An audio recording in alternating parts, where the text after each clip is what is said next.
আপনার চোখ যা দেখছে তাকে আসলে সত্যি নাকি আর্টিফিশিয়াল ইন্টেলিজেন্সের তৈরি কোনো মরীচিকা? কল্পনা করুন স্ক্রিনে আপনি নিজেকে এমন কিছু করতে দেখছেন যা আপনি কোনোদিন করেননি, অথচ ভিডিওটি দেখতে অবিকল বাস্তবের মতো। এটি হলো ডিপফেক, যা বর্তমানে ইন্টারনেটের সবচেয়ে শক্তিশালী এবং ভয়ঙ্কর প্রতারণার হাতিয়ার। প্রযুক্তি আর প্রতারণার এক অদ্ভুত মিশেল, যেখানে আপনার প্রিয় তারকা থেকে শুরু করে সাধারণ মানুষ কেউই নিরাপদ নয়। কিন্তু কিভাবে বুঝবেন যা দেখছেন তা সত্যি নাকি শুধুই প্রযুক্তির কারসাজি? ডিপফেক মূলত কৃত্রিম বুদ্ধিমত্তা বা এআই ব্যবহার করে তৈরি করা ছবি বা ভিডিও, কিন্তু এটি এতটাই নিখুঁত যে বাস্তবের সাথে এর পার্থক্য করা বেশ কঠিন। 2017 সাল থেকে শুরু হওয়া এই প্রযুক্তি এখন জেনারেটিভ অ্যাডভার্সারিয়াল নেটওয়ার্ক ব্যবহার করে এমন ভিডিও তৈরি করছে যা ফটোশপের ক্ষমতাকেও হার মানায়। এই প্রযুক্তির সবচেয়ে বড় শিকার হচ্ছেন তারকারা এবং প্রভাবশালী রাজনীতিবিদরা। ভারতে ডিপফেক নিয়ে সবচেয়ে বেশি আলোচনা শুরু হয় রাশমিকা মান্দানার একটি ভিডিওকে কেন্দ্র করে। ব্রিটিশ ইন্ডিয়ান ইনফ্লুয়েন্সার জারা প্যাটেলের একটি ভিডিওতে রাশমিকার মুখ বসিয়ে দেওয়া হয়েছিল, যা ইন্টারনেটে ব্যাপকভাবে ছড়িয়ে পড়ে।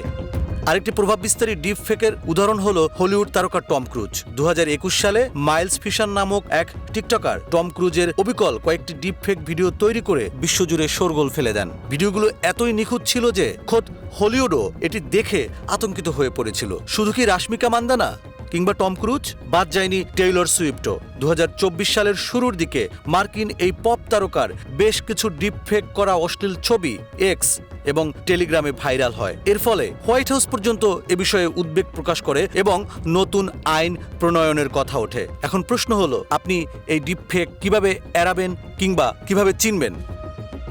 প্রথমত, চোখের দিকে তাকান। ডিপফেক ভিডিওতে চরিত্ররা সাধারণত মানুষের মতো স্বাভাবিকভাবে চোখের পলক ফেলে না। অডিওর সাথে লিপ সিঙ্কিং খেয়াল করুন। নিম্নমানের ডিপফেক কথা এবং ঠোঁটের নড়াচড়ায় অসঙ্গতি স্পষ্ট ধরা পড়ে। ডিপফেকের যে ত্বক সাধারণত অতিরিক্ত মসৃণ এবং দাগহীন দেখায়। এছাড়াও ত্বকে রঙের অস্বাভাবিক পরিবর্তনও একটি বড় লক্ষণ।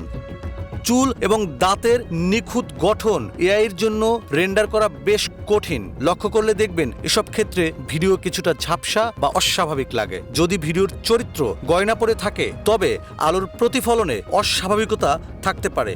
এটি ডিপফেক শনাক্ত করার অন্যতম মাধ্যম। মনে রাখবেন, ডিপফেক ভিডিও সাধারণত খুব বড় হয় না, কারণ দীর্ঘ ভিডিওতে প্রতিটি ফ্রেম এডিট করা প্রায় অসম্ভব। এছাড়া খুব ক্লোজ আপ শটেও ডিপফেকের ত্রুটিগুলো সহজে ধরা পড়ে যায়।